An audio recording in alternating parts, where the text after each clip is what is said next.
Hello and welcome back to Vintage Engines of Derbyshire. As you can tell, this isn't the normal engine videos. Right, it's in focus.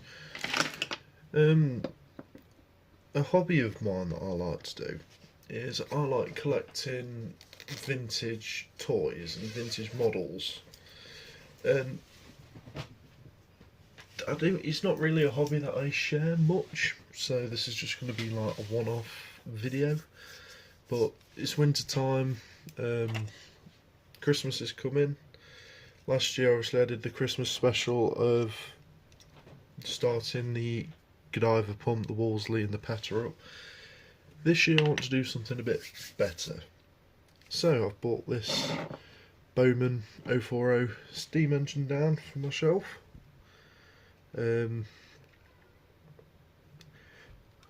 This is one of the engines that my granddad gave me, and he got it from a mate of his who sadly is no longer with us. It's been up on his shelf as long as I can remember, and every time he'd bring it down I'd ask him, are you going to paint it? Are you going to have it in steam? And every time it'd be, no, I'm not going to paint it as it's only original once, and no, I'm not going to steam it because that can damage the engine. And when I was young I thought, well, it's there, have fun with it, enjoy it. But now I'm getting older and I've realised that it looks nice how it is. I do like the look of it. It looks as though it's had a nice life. I mean, all the mechanism still works. I have cleaned this up a bit more myself because it's now green, whereas before it was just all black. The only bits that I can't get the green back on are the side bits, the tanks, and it should say LNER on the side here. But the quality of these models is just unreal. I mean, if you compare this to probably say get manufactured to make something like this today, this would still outlive the new one. But yeah, I mean, the design is so thought out. It's really nice, and I wish these were still a company. And yes, I know you can still get the engines, but imagine more people being interested in stuff like this instead of going on Xboxes all the time or losing your life to a bloody black box. But anyway, enough of waffling on. Let's get talking about this. Anyway, the Bowman models begun in 1923 by Mr. Geoffrey Bowman Jenkins. He produced a variety of steam toys and models in the mid-1920s and 30s, so he'd produce stuff like this, stationary steam and all sorts of stuff. And they could power Meccano stuff or pull trains and stuff. They were both cheap to buy, cheap to get into the hobby at the time, but they were very durable and strong. So yeah, what more can I say about this lovely little engine? The story my granddad always used to tell me about these engines is because of the type of burner that's in them. Let's see if I can get it out. They were nicknamed the Dribbler. Now, the reason why they are nicknamed a Dribbler is because of the burner. Now, in this burner, you would have methylated spirits. It's not the Esbit tablets that the Mammods and the Walesko's run on, or used to run on, now that Esbit tablets have become illegal here in the UK. This tank here you'd fill with methylated spirits. It'd travel down this pipe and up into these wick slots. And every now and again, as the engine's running along, these would overflow and start dripping meths. And think, Christmas, it's probably the 1930s. This is set up in your living room, running around your laminate flooring or your wooden floor, carpet. I hope no one was stupid enough to do it on the carpet, but hey ho. yeah, you'd have a ring of fire. A bit of Johnny Cash sneaking in there. But yeah, this here is full of methylated spirits, and it travel down to the wicks. You light the wicks. The fire heats up the boiler, which is full of water, which I do like this. This is like the very early sight glass, but you can't really see the level. It's not a sight glass actually, this is more of a level plug. So you'd unscrew the level plug, unscrew this really nice safety valve that somehow seized its way in. Let's see if I can get that out.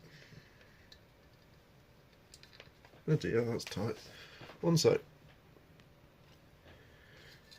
Got it. Right, there we are. And you would fill here with water till it came out of the front. And that's when you knew to stop filling, because then there's enough space for steam to build. But I mean, if you look at the quality of these parts, these safety valves here, when it decides to focus, if it will. Anyway, these safety valves, they come in 3 parts. So this screw here holds the spring, which holds the top of the safety valve to the safety valve plate. And when the pressure gets too high, the steam pressure forces that up and releases pressure. And always, before you start before you steam up an engine, make sure that this thing here can move up and down, because that stops your engine from blowing up. So yeah, always make sure your safety valve is working. So when you've filled the boiler up with water and you've put your safety valve back on, safety valve is on, put the level plug in. I need to get some new seals for the level plug, because I don't remember it having any seals. Level plug's on and tight. You would then fill this up with meths, and you know when you're full of meths when these start dribbling. Or again, here you've got another level plug, you unscrew that, wait for meths to come out, and you're full. Now you could light the burner there and then put it under the engine, or what I like to do when I ran this was I put the burner in, and then when it was in the engine, that's when I lit the meths, because I just find that being a hell of a lot safer than having a lit meths tray and trying to put that into an engine that you've got to fiddle about in. This is the only thing that I can fault with it. There's a little wing nut that you've got to add that's in here. I don't know whether or not you can see. Let me get a little light. There's a little wing nut in the cab, and that wing nut is what holds the burner to the engine, and it's really fiddly to get in that cab and tighten that up. And then to make matters worse, that's the filler cap. There's no wings on it for you to grab hold of, it's just a brass plug with a hole drilled in it.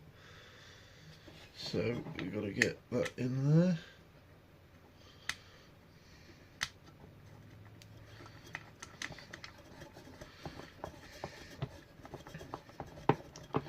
And then pretty much it's just a waiting game after that, and when it starts hissing and bubbling, you set it down the track, and obviously it'll go round like a train does. I'll see if I can find the video of this when I had this running. If not, I do apologise. But yeah, I only ever had this running once, and I'm not running it again because I've seen it run. I waited a good, I think now 14 years to see it run. But it's here, I've seen it run. It's now a lovely conversation piece on the shelf. And I'm hoping that by the time I'm gone, this is still around and probably in a museum somewhere. But yeah, that is the Bowman 040T, as I'm told it's called. Anyway, let's see what else is on the model shelf for me to fetch down and have a lovely natter about. I'll be back in a second.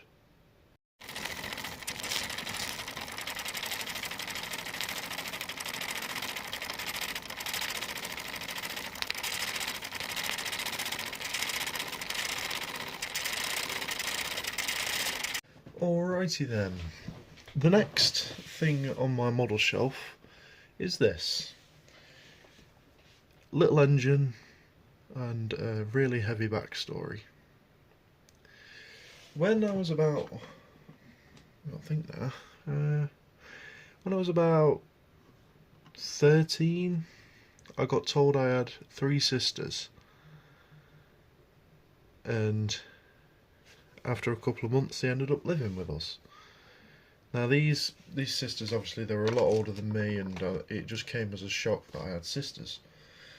And then one day we went to go up and see the granddad, who was a very knowledgeable man, and he too shared the interests that I did.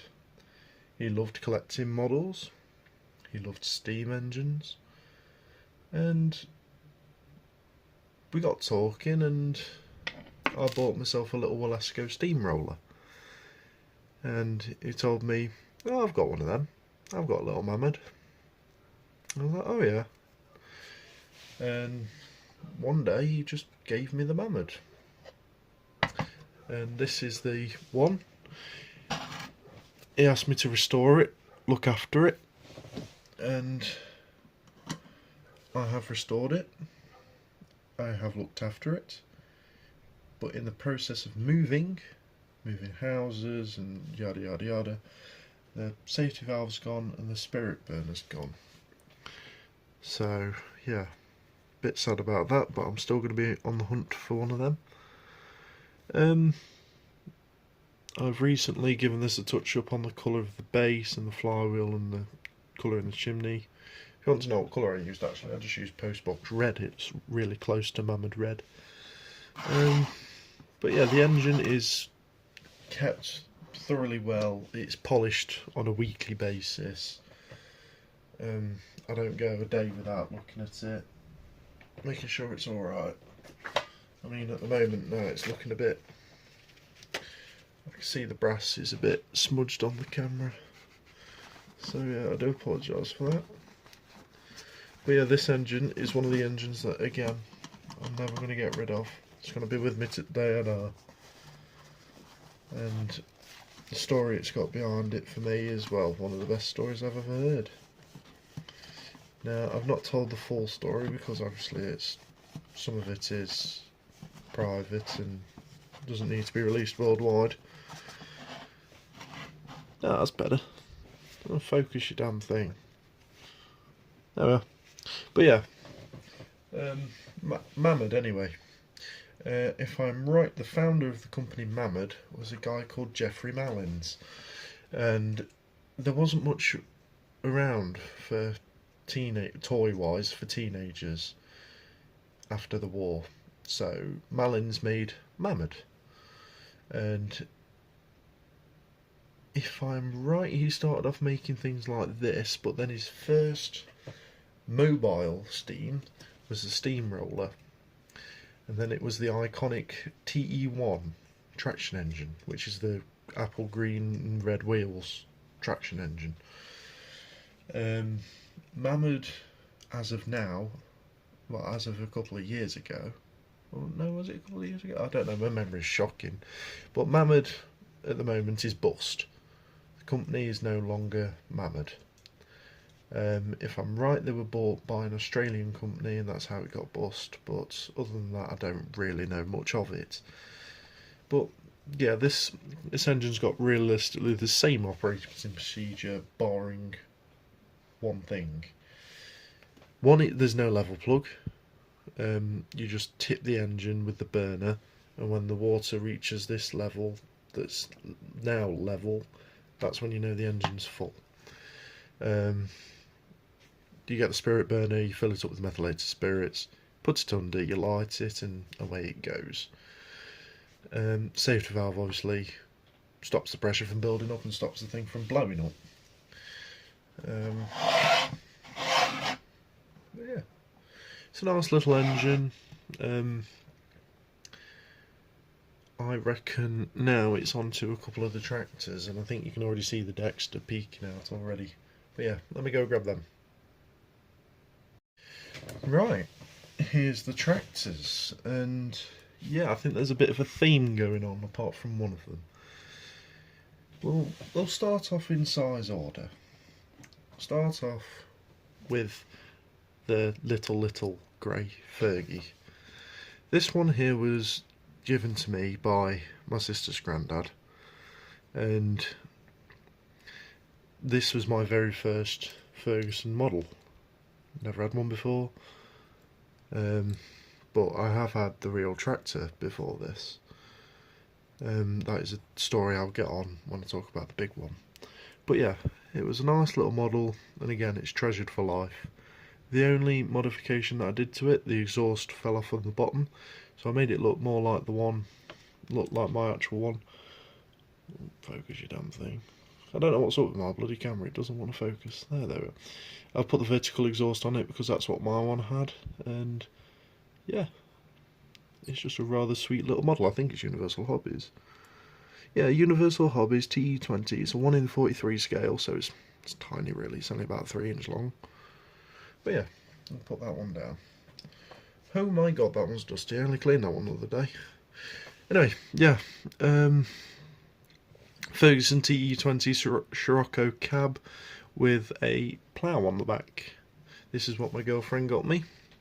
She knows I like Ferguson tractors. She knows I like tractors in general. Yeah, the Scirocco cab's rather not really a cab really. It's more of a wind protection because as you can see there's no rain resistance. It's just mainly for wind and stuff. You got the bit of leather that wraps around the sides and clips onto the wings. I'd assume it'd rub on the wheels a lot if it's... yeah, that'd be a concern for me. But the thing I can see that this does help with is when you've got a petrol paraffin engine, it stops the air from hitting the manifold and cooling the manifold down too much. And obviously the plough on the back, it is a reversible plough and it does work, which I found quite cool. But yeah, there's the Ferguson Scirocco. Now, moving off of Ferguson quickly, we've got my newest tractor to the group, which is this lovely little Dexter. It'll focus. The Dexter is one of the first tractors I ever drove, and this is a model of the one I first drove. Obviously I've modified it. It's now got the silver exhaust. It's got a number plate on it. I painted a few silver bits on the back to make it look a bit more realistic. That arm's not silver there, just letting you know it is light. That is a blue arm. Yeah, that's better. But yeah, I've done a bit of detailing inside the engine. Let me see if I can get that on camera. Will it want to zoom? Ah yes, we do have some zoom. Focus? Do we have focus? I think we do. But yeah, I've done some detailing inside the engine. Let me get my little light because it's dark as hell there. I've done some detailing inside the engine, so I've highlighted the pump tops. I've put some brown paint on the manifold to make it look a bit rusty. I've painted in hose clamps and the rad hoses. And I've put battery connectors on the battery. When I got the model, I got it from a rather trusted dealer around where I am. But I was rather sad to find that there's a base that the model sits on, and the base was stuck to the bottom of the tractor. So I've had to grind the screws off the base just to get the tractor off. And when the tractor was out, I found that the seat wasn't glued down properly, nor was the PTO and PTO cover, or the drawbar at the bottom. I mean, the seat still looks a bit funky here. So I've re-glued all those on. But yeah, the Dexter, the only thing that I don't like about the Dexters is the clutch. Because when you're driving it, you can't sit your foot here on the clutch because it's too high. So I just drape my foot over down here somewhere. But yeah, anyway. Moving on from the Dexters, we go to the big Universal Hobbies Ferguson. I do have another one of these. The other one has got the original underswept exhaust. It's all standard. It's in a acrylic case that my granddad gave me the Bowman's engine gave me, and that was to celebrate my first ever event at the works of Maltshovel, when I first took my own Ferguson tractor that I'm currently in the process of buying. But yeah, and I've just broke the exhaust off it, so anyway, I can show you the exhaust up close. This is the exhaust I made for it. Is it going to focus or is it not going to focus? Let's try and find a point of focus. Of course it's not going to focus, but yeah, I took the exhaust from the underslung and I've turned it that way, and I've made a brass tractor flap on the top, but I've painted it. So that's something there that I've got to re-glue on now. But yeah, the modifications that I've done to this one is, it looks normal. If you notice, there's no toolbox, because my original one never had a toolbox. If we open this up, you can see one of the things that's different. There is another tank next to the battery. Now, from what I've been told from many sources, it is a petrol paraffin prototype. So the tractor was originally released as just a straight petrol tractor, but paraffin being the fuel it is, it was a lot cheaper to run. It was just cheap in general. So Harry Ferguson was playing about with doing a petrol paraffin conversion. So he had 3 head gaskets to lower the compression in the engine, and this little tank here was a petrol tank, just to heat the manifold up and just get the engine warm, to get it hot enough to run paraffin. If you swap over to paraffin too early, paraffin goes down in the oil sump and it can knacker your engine. The way to know if you're hot enough for paraffin is by touching the radiator. If you can't keep your hand on the radiator, you can run paraffin. If you can hold the radiator, you're too cold still. So it's got to be under a fair bit of workload for it. But yeah, the other thing I've done, made a little reg plate. My one was RSJ 144, and there's a lot of history on that tractor. It was stolen from me by my own dad. Can't get it back because, from what I've known from my mum, my father supposedly drugged my mum into signing the tractor over to his name. The tractor was stored at his mum and dad's. After a rally we went to, I think it was Ashover, we were coming back from, we stored it up there because it was closer and we just wanted to get home, and that's when he signed it over. And the tractor is now sat outside in rack and ruin with a log splitter on the back, and it's not seen an outing in a while. I've never seen the tractor run. No, I tell a lie, I've seen the tractor run when my other brother decided it'd be funny to jump on it and start it when we were like 3, 4, 5 years old.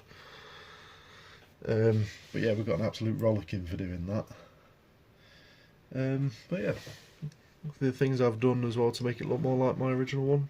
Little tax disc on the side. Other than that, that's about it. Oh yeah, mine never had the starting handle, but this one's got the starting handle, and I don't want to remove it, because if and when I get the tractor back, I shall be putting the starting handle on it. Mine also did have the roll bar that came up and over with a little beacon light on it. It did go to Cromford Steam Rally. There is a photo of my mum on it at Cromford Steam Rally. Other than that, I don't have any other photos of this tractor whatsoever. I do have 2 more from when I was speaking to my dad, but photos of this at a rally I've got no more of. But yeah, do I have any other models I can talk about? Quite possibly so. Yeah, let me go and we'll get a big one down this time. Something from Triang. Right, I will put these away and I will put you back on in a second.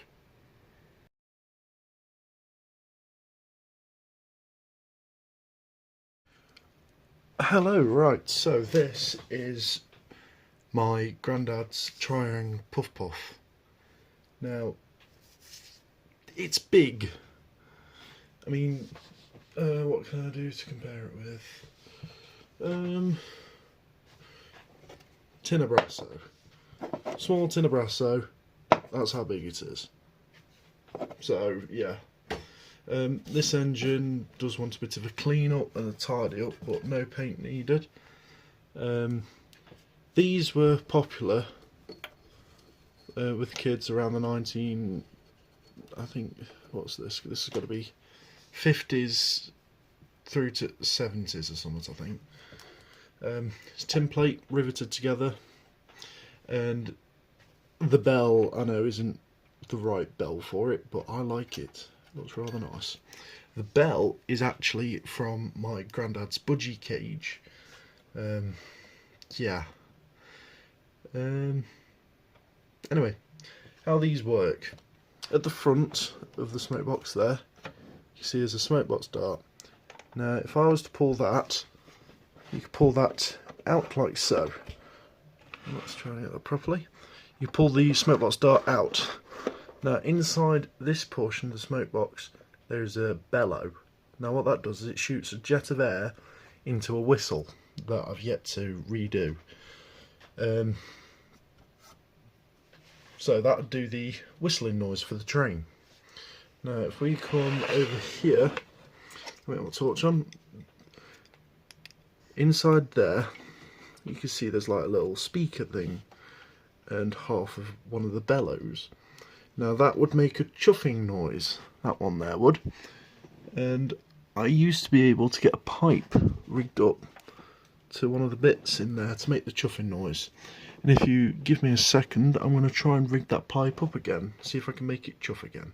So if you give me a second, I will try and make it chuff. Right, I've rigged up a pipe to it so I can blow some air through it, and the chuff would sound like this.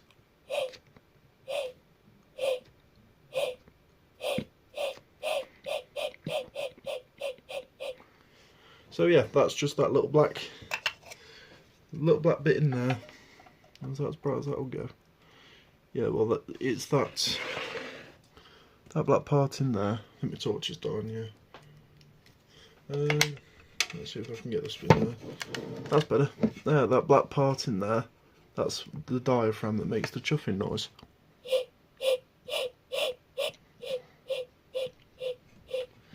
So as the child was to pull the train across the floor, using the bit of rope on the front,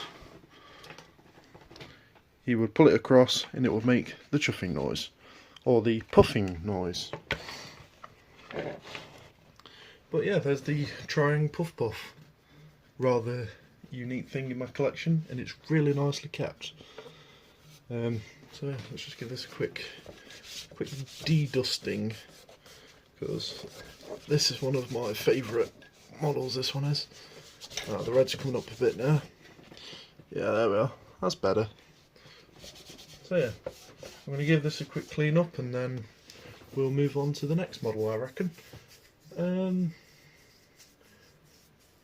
I think we'll go down either the line of traction engines or lorries next. I don't know, I'll make my mind up once this is clean.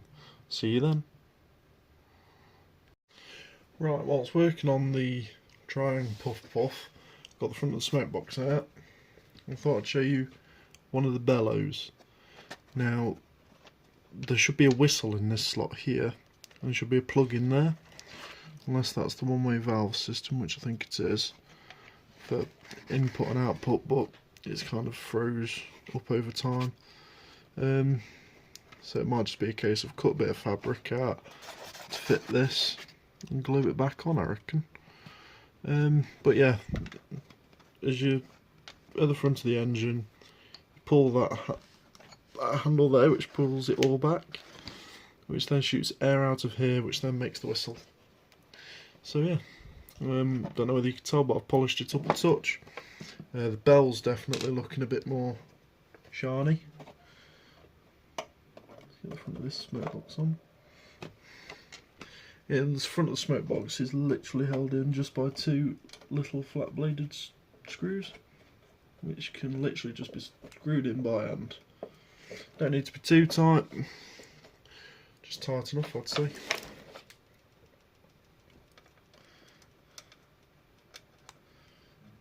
The dome comes off the same way. There's a little flat blade screw at the top of it here.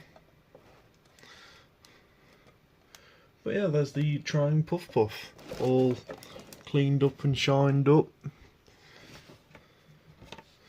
Right back in its chimney. But yeah, there we are. Right, I reckon it's time for the next item. I'll be back in a second. Alright, here we have my one of one ERF LV model, which I've built myself. It's supposed to be Michael's ERF.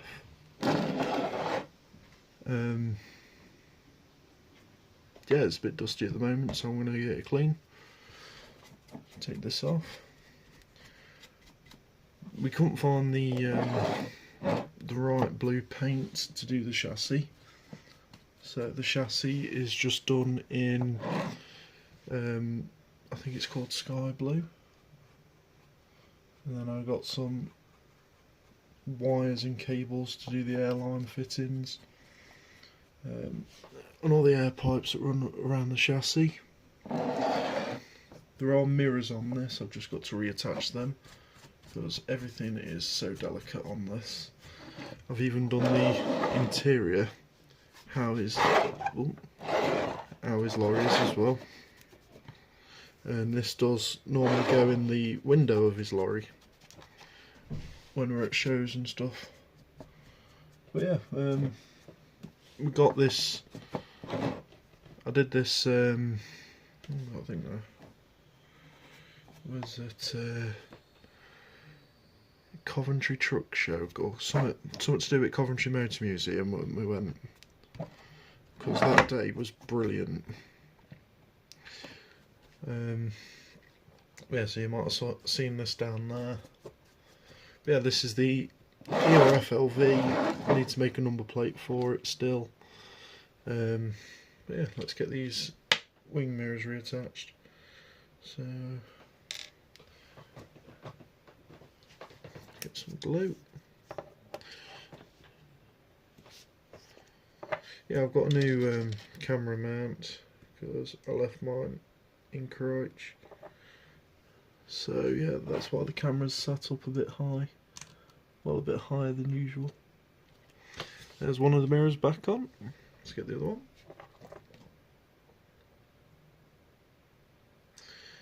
All in all, the kit took me a good week to complete, I think. I couldn't find the right paint colour for the cab either, so I just tried to make my own, make it look like the orangey red that it is. Let's see if I can get this light any better. That's a tiny bit better. But yeah, I could do with a bit better lighting really. But other than that, this lorry, the real lorry, I've had some amazing memories in it. I can remember when we was going to Ruddington Heritage Centre for the first time. Yeah, I told Michael to check his diesel, make sure before we set off to check the diesel, make sure there's plenty in it. He says, no, it's fine, we're all full on diesel, there's no need to worry. I was like, sure, yep, no worries.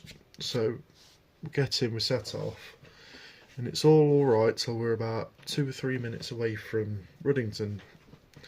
The lorry keeps on bogging down.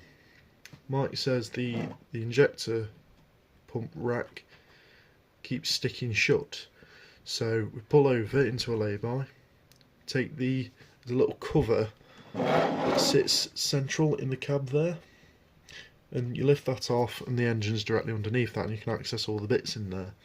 So he tells me to try and wiggle the throttle rack and get it moving again. I was like, it's already moving, it's already free. So he tries starting the lorry back up, it starts up just, and then we plod along out of the lay-by, and then the lorry just dies. Bear in mind it's a dual carriageway that we're on, and it just died. So yeah, that was fun-ish. So we're sat there waiting for a bit. I'm trying to bleed the injector up with what diesel's left in the tank, just to try and get us out of the dual carriageway. And a van pulls up. You needing some diesel? Yeah, so he goes and gets us some diesel, puts diesel in the tank, and it turns out that it's Steve Foster from Steve Foster Crane Hire. So yeah. So I bleed the injectors up, get to Ruddington, and that was our terrifying hour on the side of a dual carriageway.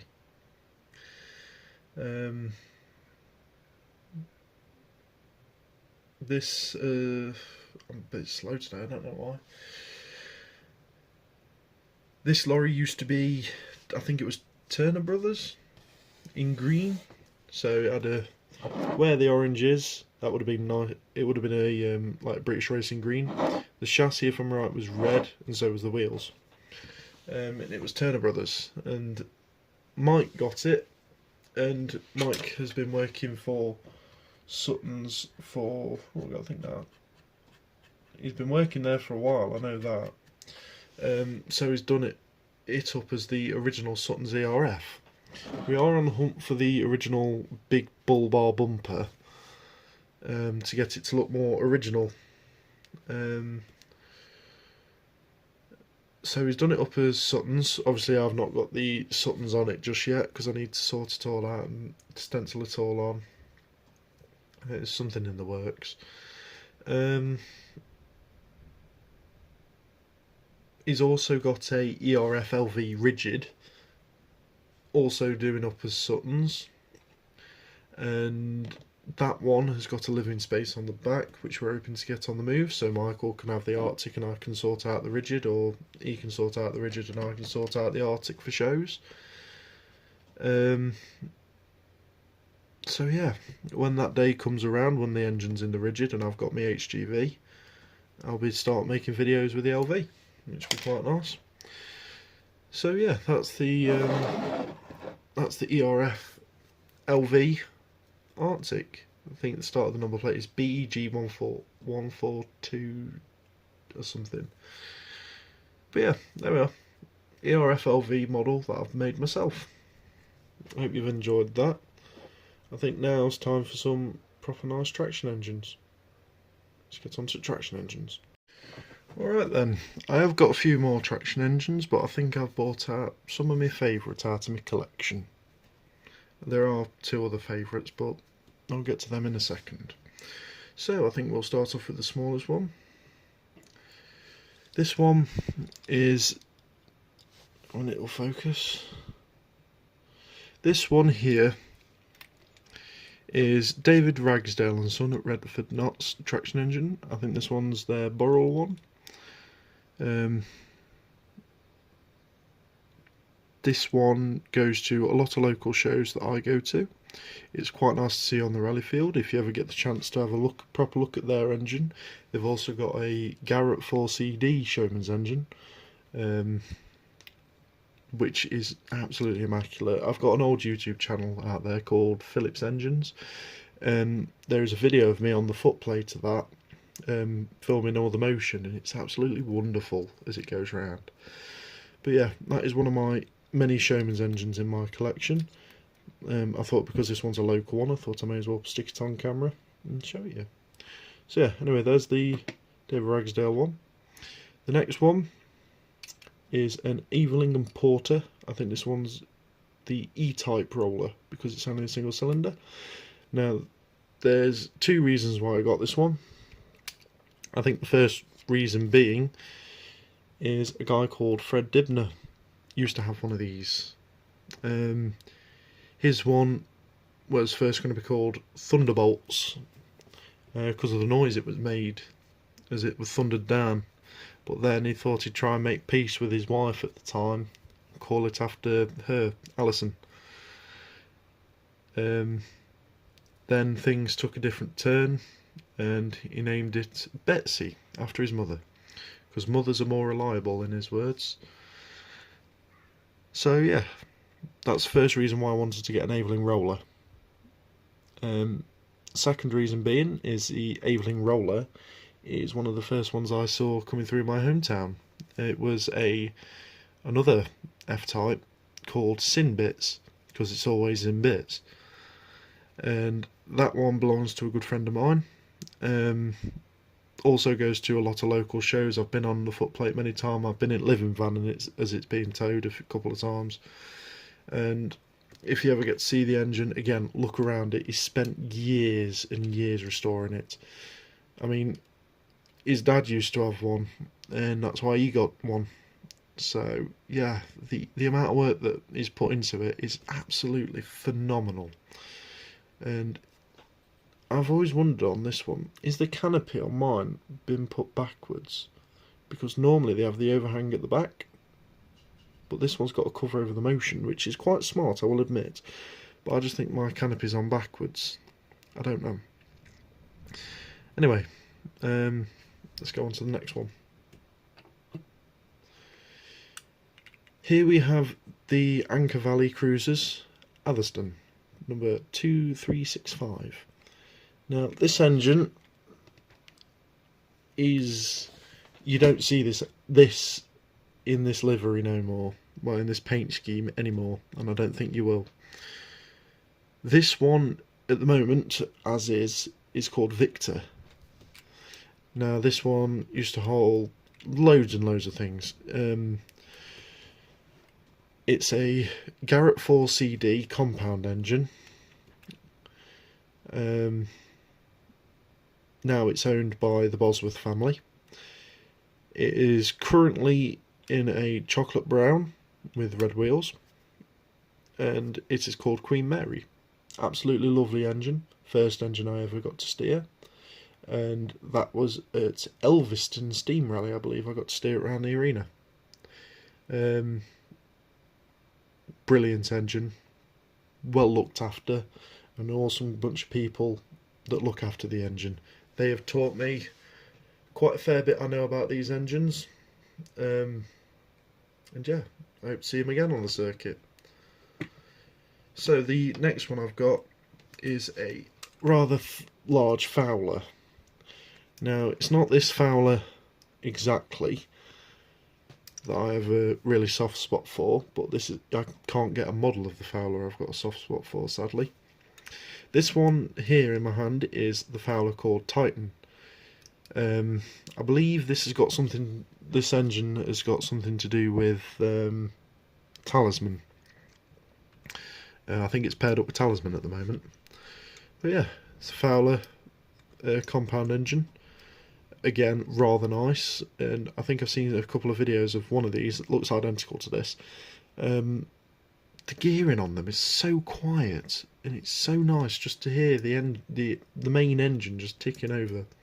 But yeah, the Fowler that I'd like to get a model of is a Fowler called Foremost.